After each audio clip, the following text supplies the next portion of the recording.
NATO has agreed to take command of the Libyan no-fly zone, but stopped short of accepting full military control.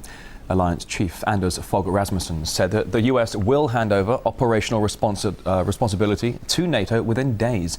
Meanwhile, fresh airstrikes have rocked the Libyan capital Tripoli, with more reports of further civilian casualties. RT's Paula Sleer reports.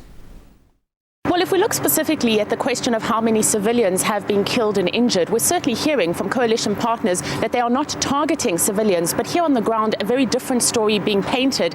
State television and indeed the Libyan government says more than 100 civilians have so far been killed. Now, I did attend a mass funeral for more than 30 people.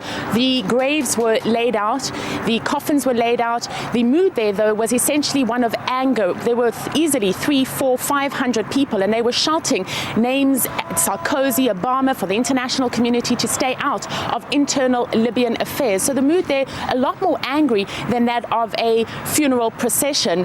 A different group of journalists were taken to a local hospital here in Tripoli, and there they filmed more than a dozen charred bodies. Now, they were told that these were civilians, but it's always very difficult to determine who are the burnt bodies and indeed who were the bodies in those coffins. A government spokesperson has said that among those bodies, no doubt there are fighters. But if you listen to the words of the Sheikh talking at that funeral procession, he said that all Libyans are fighters. So again, begging the question in terms of the difference between civilians and fighters. We are also hearing rumors that bodies are being brought in from other fighting centers such as Az-Zawiya, and that they're being presented here as casualties, as civilian casualties of these airstrikes. Well, the first question that people are asking is, what effect have these airstrikes, which have been going on for nearly a week, actually had on the ground?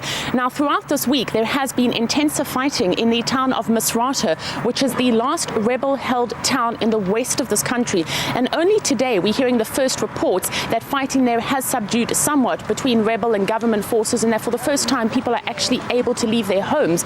But we're still hearing very worrying reports that the hospital remains under fire, that snipers are positioned there preventing people from entering and leaving. And then if you look at the other towns like Ajdabiya, which is the next main town after Benghazi, their rebel fighters have been unable to advance for more than a week.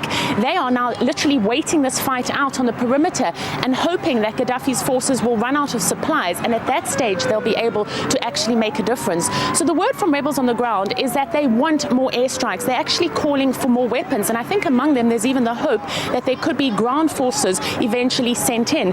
And again, people are revisiting that UN resolution that talks about all necessary measures to bring the fighting on the ground to an end.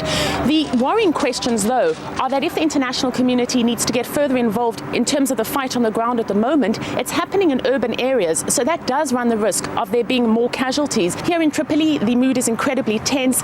Overnight, there were airstrikes in the east and the west of the city, and the city is running out of fuel, and we're being told that in the next few days there could simply be no gas in any of the petrol stations here.